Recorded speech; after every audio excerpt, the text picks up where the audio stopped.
Hey everyone, welcome to a new video. My name is Wane, and in this one I'm going to be showing you 3 different products with 3 different price points and explaining to you exactly how much you need to be spending when you're testing them with your dropshipping store. This is a question that I get asked all the time on Facebook and Instagram, so hopefully by the end of it you're going to have a better idea on how much you need to spend and when you should actually stop testing a product and move on to another one. But before we get into the content, I just want to give you a quick update on what's been going on. I obviously haven't posted on the channel for a couple of weeks now, and that's because I've been working on something pretty big. And I've also just got back from the Shopify and Oberlo 2020 summit over in Berlin. I was on stage out there speaking in front of their entire business unit to basically talk about the state of dropshipping and where it's going to be going in the future. We also spent some time talking about sort of the potential changes Shopify and Oberlo can make to their platforms to make your lives easier, my lives easier. You know, they're all about e-com platforms and dropshipping, and the whole event was to try and figure out what they can do to improve the lives of dropshippers. So there were some really, really good ideas thrown around at that event. So make sure you watch out because there are some big changes coming. But yeah, it was a great event. It was amazing meeting all the team again. You know, obviously I went out last year to do that YouTube video with Oberlo. This time was all about getting on stage, all about speaking in front of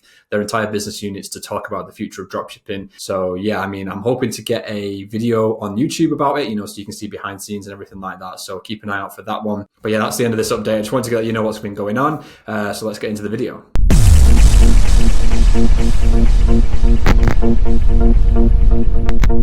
So like I said, in this video, we're going to be going over the budgets you need to spend with different products when it comes to your testing phase. I get asked this question a lot, and although there isn't really a definitive answer, there isn't a set answer for it, you know, there isn't a certain guideline that you can stick to make it a lot easier for you when you're making those decisions. Now, when I first started dropshipping, obviously some of you already know the story, but I didn't have a lot of money. You know, I was running £5 per day in total. That's it, total.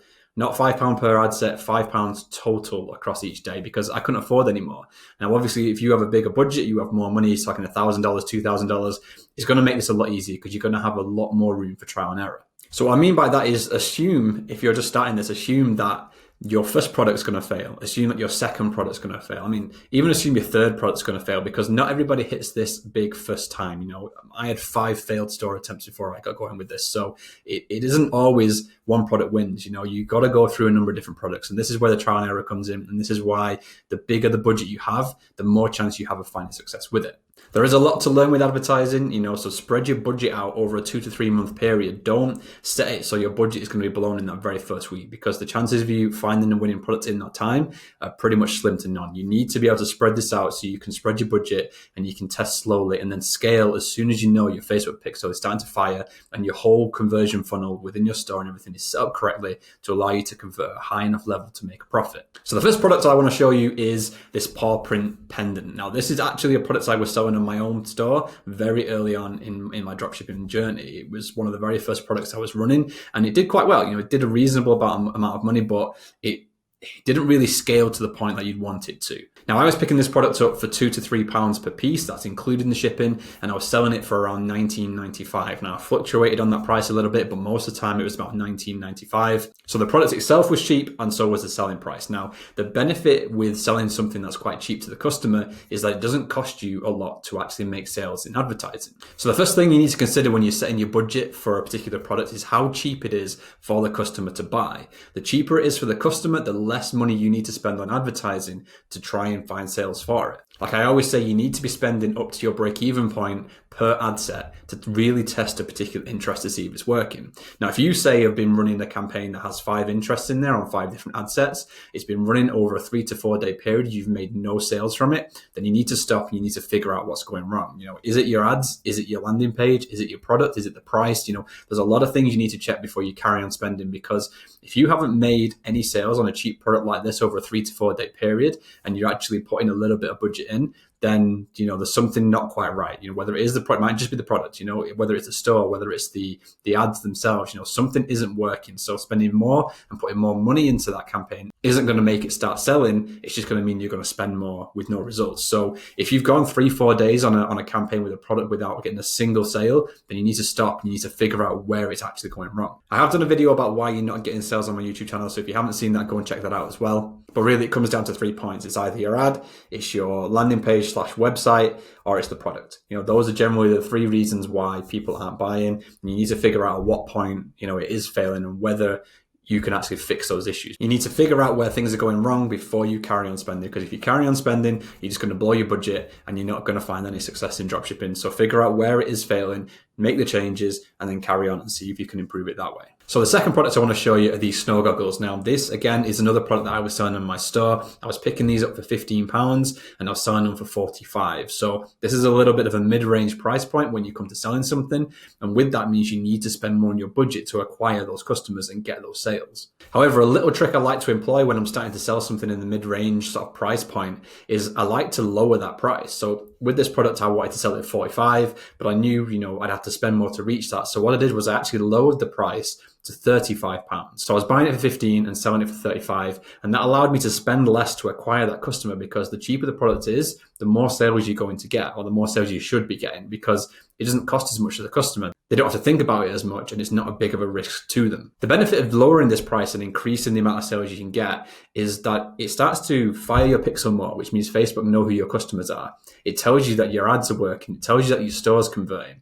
It allows you to test these things like this, these really important factors of your business at a cheaper cost. So you don't have to spend as much on advertising to make these sales, so you can figure out if this product is even worth going for in the first place. So once you make 50, 100, 150 sales at that price point, Facebook knows who your audience is. It knows who your customers are, which means when you do increase your price and you do start to scale it bigger, Facebook already has an idea of who's more likely to buy. So again, the cheaper the product price to the customer, the less you have to spend on advertising to figure out if it's going to work. So in these snow goggles examples, I'd probably spend £200 to £300 during my testing to see if it's even going to be something I can look to scale. During that time, I'll be testing different interests, different ad copies, different sort of price points, landing pages, product descriptions. I'll be testing a bunch of different things to see if I can actually get that product at a high enough conversion value to be able to scale it. And this is really something you should be doing with all your products. You should be testing different sort of angles and different creatives to try and figure out which one is working the best for your product and for your business. So the third product is this personal air cooler. Now, some of you might have already seen this. This was a big product a few years back.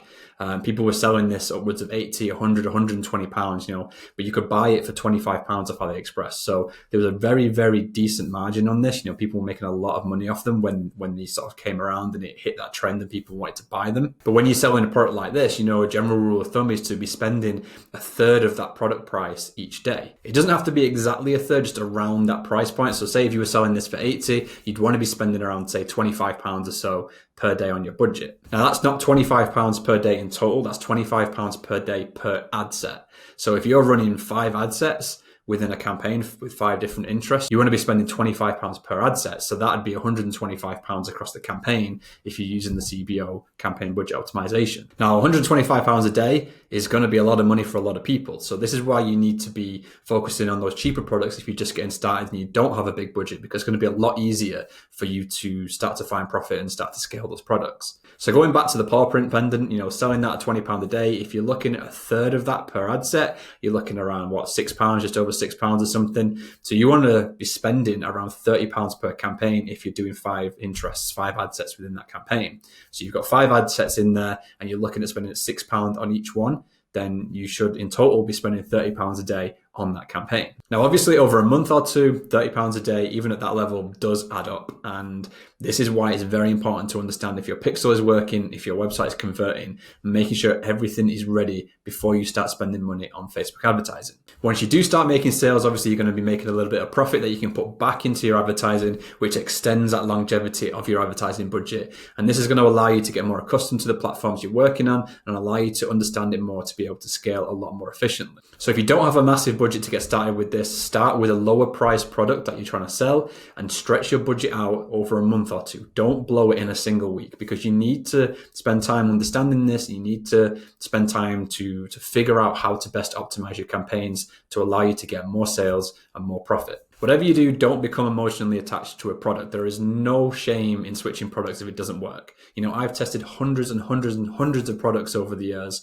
and not many of them worked, but the ones that do work are the ones that really start to grow your business. So you need to test, you need to evolve, you need to try different angles, different creatives. You need to figure out what works for you and your business and the products you're trying to sell. Remember, there's no rush with this. Take it slowly. If you can take it slowly and you can control yourself and not become emotionally attached to it, you're going to have a far greater chance of seeing success. So in essence, the budget that you need as part of your testing strategy, now remember, this is just a guideline. It's not a set figure or anything like that. You want to be spending around a third of the actual price of the product per day. So if you're selling a product for £30, you want to be spending at least £10 per ad set per day to be able to figure out if this is working properly. Now remember, this is still a guideline. This is just a guideline. You don't have to do this. This is just something that I found works quite well, and it allows you to figure out if something's going to work over a 2, 3, 4 day period.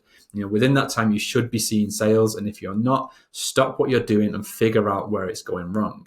If it's going wrong at your ads, try a different ad creative, try a different marketing angle. If people are clicking your ads but they're not buying when they get to your page, look at your page, look at your product description, improve the trustworthiness of that site, and improve the reason why people should be buying from you. Talk about the benefits of the product, not just the features. Why does somebody need this product in their life? That's what you need to be getting across to them when it comes to your product descriptions. And it's very important that you figure that out. If people are adding to your cart, but they're not buying, check if you've got any shipping conditions on by mistake, because that happens a lot. You sometimes overlook the fact that you've got international shipping, you're charging them £20, £30 per shipping. They're not going to buy, they're going to abandon. So go through the process yourself and see where you can improve it at every single stage, because if you do that, you've got more chance of being successful. So yeah, hopefully you found that useful. If you did, please drop me a like on this video. It really does help with the YouTube algorithm, and I really do appreciate all your support. If you're new to the channel or you've been watching for a while and you're not already, please hit that subscribe button. And if you have any questions about this video,